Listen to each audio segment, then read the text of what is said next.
Assalamualaikum warahmatullahi wabarakatuh. Welcome to my channel. Jangan lupa like, share, and subscribe ya. Nih, kita akan belajar mata pelajaran Bahasa Indonesia pada kelas 5 bab 4, yaitu tentang belajar berwirausaha.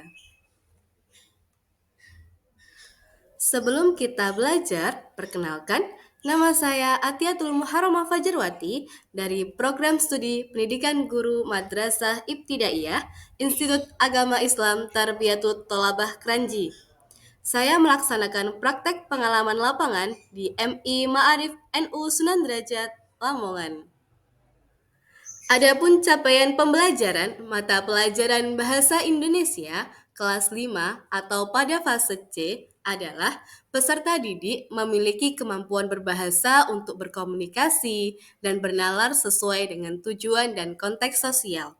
Peserta didik menunjukkan minat terhadap teks, mampu memahami, mengolah, dan menginterpretasi informasi dan pesan dari paparan lisan dan tulisan tentang topik yang akan dikenali dalam teks narasi dan informatif.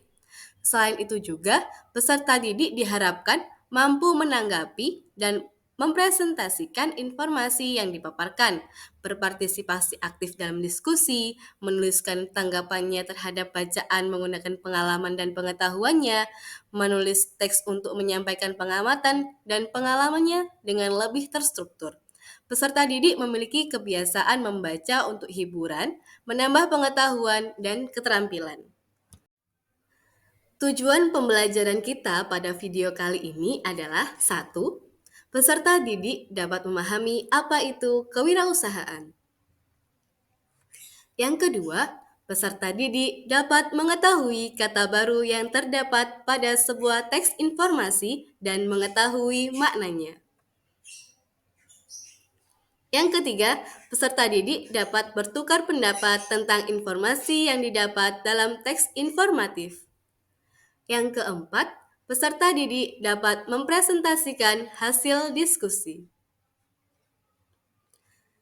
Yang kelima, peserta didik dapat mencatat ide pokok penting yang ada dalam teks informatif. Yang keenam, peserta didik dapat merencanakan apa saja yang akan ditanyakan kepada narasumber, serta mencatat hal-hal penting dari narasumber. Dan yang ketujuh, peserta didik dapat mempraktekkan secara langsung bagaimana wawancara. Dalam pembelajaran bahasa Indonesia kali ini, kita akan memakai 5 elemen, yaitu elemen menyimak, menulis, membaca, berbicara, dan berdiskusi. Mari kita mulai belajar aktivitas pertama. Sebelum kita mulai pada pembahasannya, coba perhatikan gambar yang ada pada buku di halaman 75. Apa hubungannya gambar tersebut dengan materi kita, yaitu tentang belajar berwirausaha?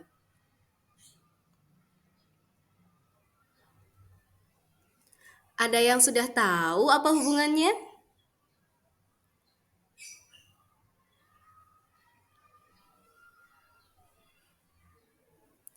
Oke, sekarang kita akan belajar tentang wirausaha. Pengertian dari wirausaha adalah kegiatan yang dilakukan seseorang dengan mendirikan usaha sendiri. Contohnya seperti toko roti, kedai, salon, dan bengkel motor. Biar lebih mudah dalam memahami, ayo kita bernyanyi tentang lagu Ayo Berwirausaha dengan menggunakan nada naik becak.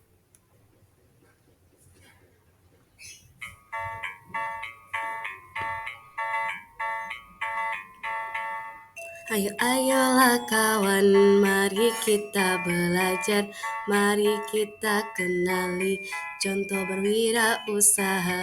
Contohnya tukang pangkas dan juga bengkel motor, kedai, salon, dan juga fotokopi. Coba-cobalah kawan, mari kita pahami sifat wirausaha yang harus diteladani. Harus percaya diri juga bertanggung jawab. Jujur, gigih, dan juga bersemangat. Jujur, gigih, dan juga kerja keras. Jujur, gigih, dan pantang menyerah. Bagaimana mudah bukan mempelajari sambil bernyanyi? Dengan bernyanyi tadi, mudah bukan belajar tentang pengertian, contoh, dan sifat orang yang berwirausaha. Sampai sini, apakah ada yang ingin ditanyakan? Kalau tidak ada, kita lanjut ke materi selanjutnya.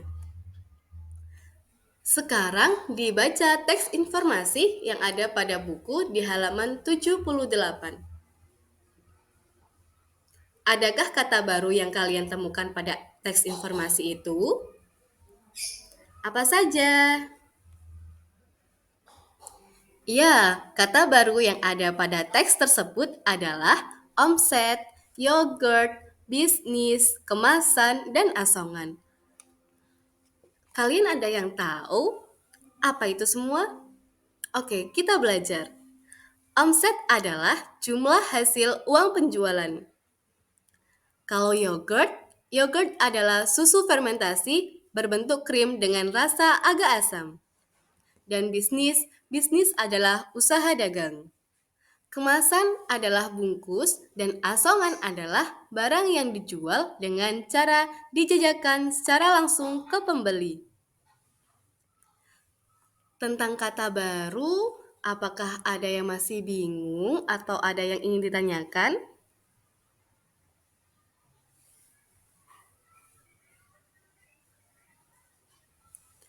Kalau tidak ada, ayo kita lanjut aktivitas yang kedua.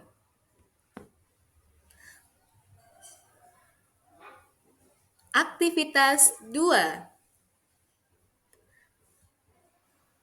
Pada aktivitas 2 ini, kita akan belajar tentang ide pokok. Pengertian ide pokok adalah gagasan utama tentang isi sebuah teks. Cara menemukan ide pokok adalah dengan membaca teks berulang-ulang, kemudian tentukan apa inti dari teks tersebut. Macam-macam ide pokok.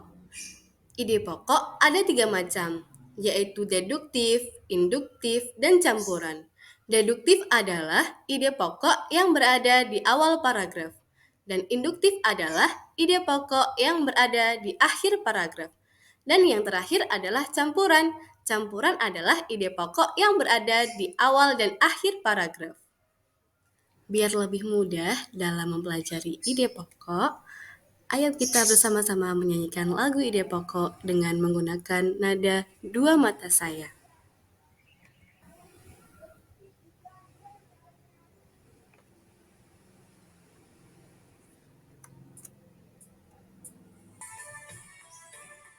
Mari kita belajar tentang ide pokok, cara menemukan, baca dan ulangi. Ide pokok itu kalimat utama, ide pendukung itu kalimat penjelas.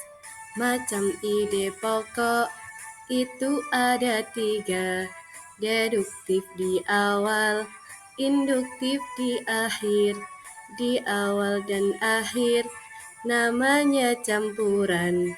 Kelas 5E selalu yang terdepan. Bagaimana mudah bukan mempelajarinya dengan bernyanyi? Sekarang kita lanjut aktivitas kita yang ketiga. Mari kita awali aktivitas 3 ini dengan main tebak gambar. Apakah ada yang tahu gambar apa itu? Kalau sudah tahu, kira-kira apa ya maknanya?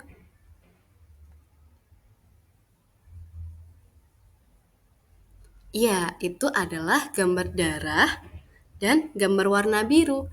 Jika digabungkan akan menjadi darah biru, yang maknanya adalah keturunan bangsawan. Ayo coba, siapa yang tebakannya benar? Oke, kita lanjut ke tebak gambar selanjutnya. Sekarang coba tebak, gambar apakah ini dan apa maknanya?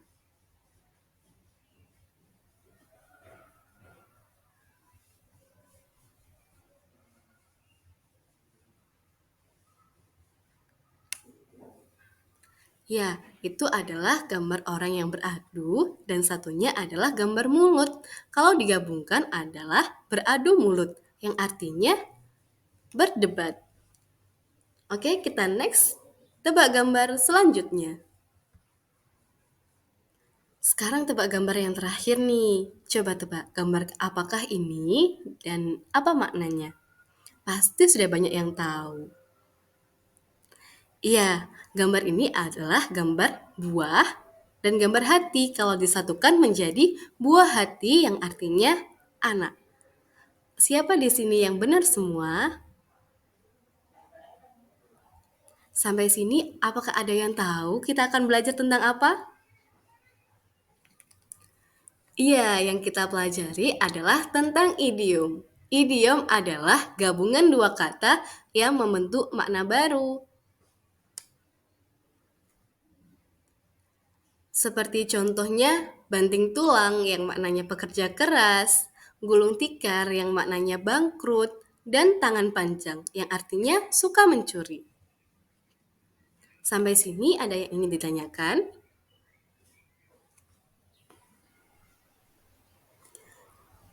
Cukup di sini video pembelajaran kita kali ini.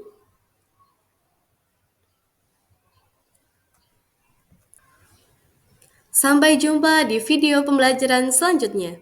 Cukup sekian dari saya. Terima kasih. Wassalamualaikum warahmatullahi wabarakatuh. Thanks for watching.